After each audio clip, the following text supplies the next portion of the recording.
Okay, let's talk about generative AI. We all know it's changing just about everything: how we work, how we code, how we create.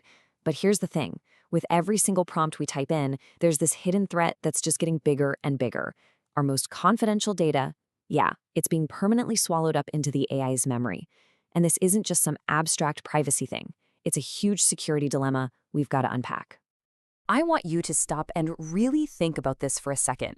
What if your company's crown jewels, your secret sauce, your client lists, private employee info, what if none of that is actually private anymore? For a lot of companies, this isn't a what if. It's already happened. So, how does this even happen?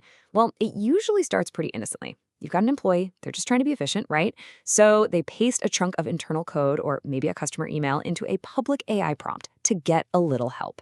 They have absolutely no idea that they've just handed over sensitive data to a system where it can never, ever be taken back. So, what kind of data are we really talking about here? It basically boils down to two critical types. First, you've got PII. That's personally identifiable information. Think names, social security numbers, all that personal stuff. Then, and this one can be even more damaging for a business, you've got your IP, your intellectual property. This is your source code, your secret marketing plans, literally the things that give your company its edge. Both are incredibly valuable and, as we're finding out, incredibly vulnerable. And this, right here, is the absolute crucial point. Once that data is in there, it's not like sending an email you can just recall. Nope. It gets absorbed into the massive training data of the AI model. It can't be blocked, it can't be removed. It's, for all intents and purposes, public, and it's there for good. The only thing left to do is figure out that it's out there and try to manage the fallout. This whole situation brings us to a company called Virtualization Options LLC.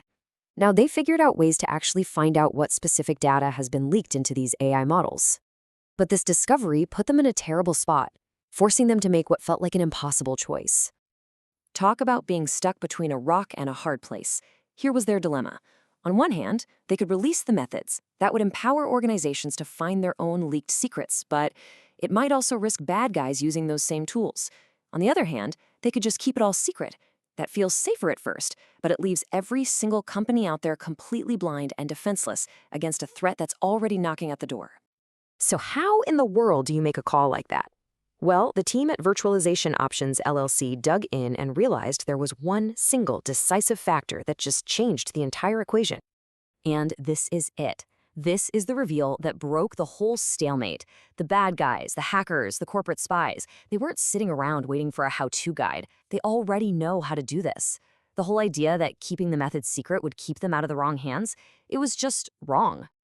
Let's be real about the situation. The methods for finding this leaked data, they aren't some kind of brand new dark magic. They're built on information that's already out there, all over the internet.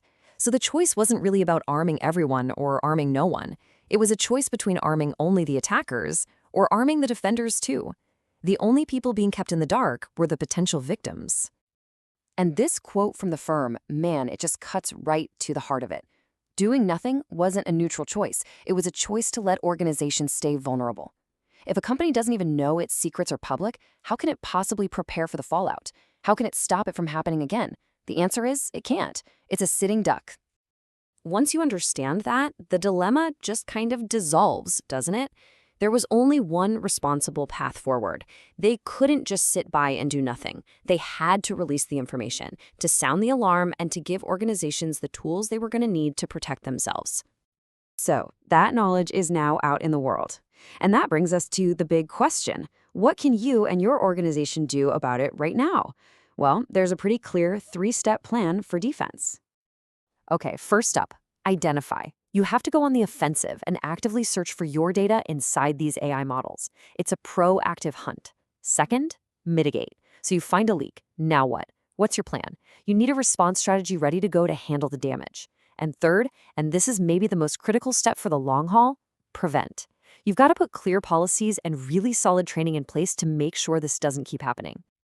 And remember, prevention can't be some generic one-size-fits-all email memo. That just won't cut it. Your sales team faces different risks than your software developers. The training, the policies, all of it has to be tailored to specific job roles and the unique risks of each department if you want it to actually work. We started with a question, so let's end with one. You now understand the threat. you've got a framework for how to defend yourself. The choice that Virtualization Options LLC made was to put the power in your hands. So the question isn't what they should do anymore. It's, what are you going to do?